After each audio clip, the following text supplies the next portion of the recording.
In this video, was the attack on Iran legal? This video is part of a series provided by ActivateMaine.com, a calendar of all the actions in Maine related to protests, rallies, community events, and training. Sign up for our newsletter and find your next event at ActivateMaine.com. Hey everybody, this is Jared. Today I wanted to talk about the attack on Iran from June 21st, 2025 and its legality and why it's a problem. So first of all, you've been seeing a lot on the social media, a lot on mainstream media lately, and I would say even in the alternative media, and this phrase I keep hearing is, we're at war with Iran, we're at war with Iran. I think that's a problem.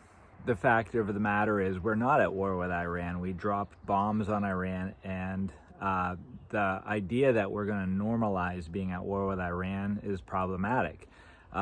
We don't want to bring that language into the conversation because it's going to create a sense of inevitability around war with Iran. Instead, let's focus on the legality of the action and how we can reverse course to prevent further conflict and further escalation with Iran. First of all, was the attack legal from an American perspective? I think it's hard to make the case that it's not, unfortunately, and here's why.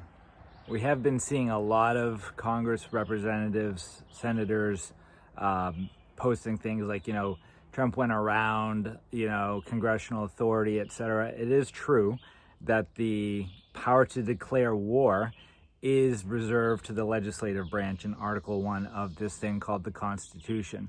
Here's the problem. This isn't a situation where war would be declared. And we do have a law on the books, a public law called the War Powers Act of 1973, which gives the president a lot of authority, pretty broad authority, to conduct military action without congressional approval specifically for that action. In fact, the War Powers Act was designed to give the president latitude to make these decisions, and all it requires is that before the president commit forces to hostilities, he consult with Congress, he notify within 48 hours after the fact, and he withdraw any forces within 60 days. And the challenge here is that, what does it mean to commit forces to hostilities? There are no boots on the ground. We haven't put troops in harm's way. We flew planes over Iran and dropped, and I'm not going to say we. The president ordered planes to be flown over Iran and bombs to be dropped. And he 100% consulted with Republican leadership in Congress. Didn't make a bipartisan report, but he doesn't have to. And he certainly notified people within 48 hours afterwards, and there's no troops to withdraw, right? And Trump versus Hawaii, which was an important case decided by the Supreme Court 7 or so years ago now, basically says that if the president's acting within his authority and the powers of the presidency, then he can't be held liable criminally or civilly after the fact anyway. And you can certainly make the case as commander-in-chief that, these things are his purview. So we're not going to get a lot of traction legally in the United States, I'm sorry to say.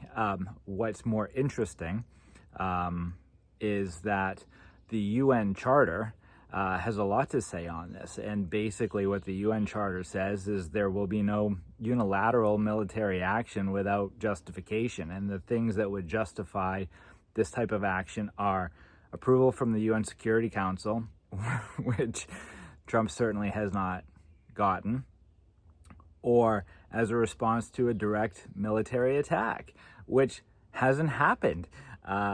Any military attacks done by Iran as a result of Israel's actions were against Israel, and they were in response to Israel's attacks first. There's no case to be made there, and therefore it's much more obvious that the United States is in violation of international law.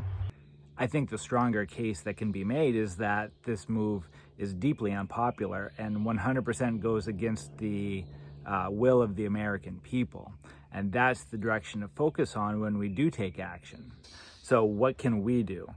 We need to be involved. We need to be in the streets. We need to be demonstrating and taking action. I think we can turn to the old timers and look at the response to the Vietnam conflict for how we can express our displeasure with the situation. That includes contacting our representatives.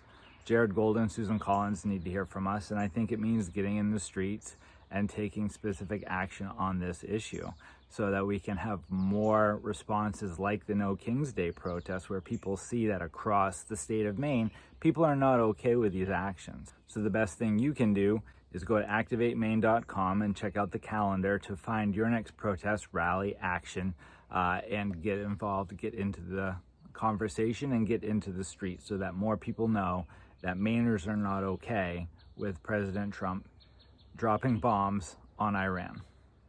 That's what I've got today. See you in the next clip.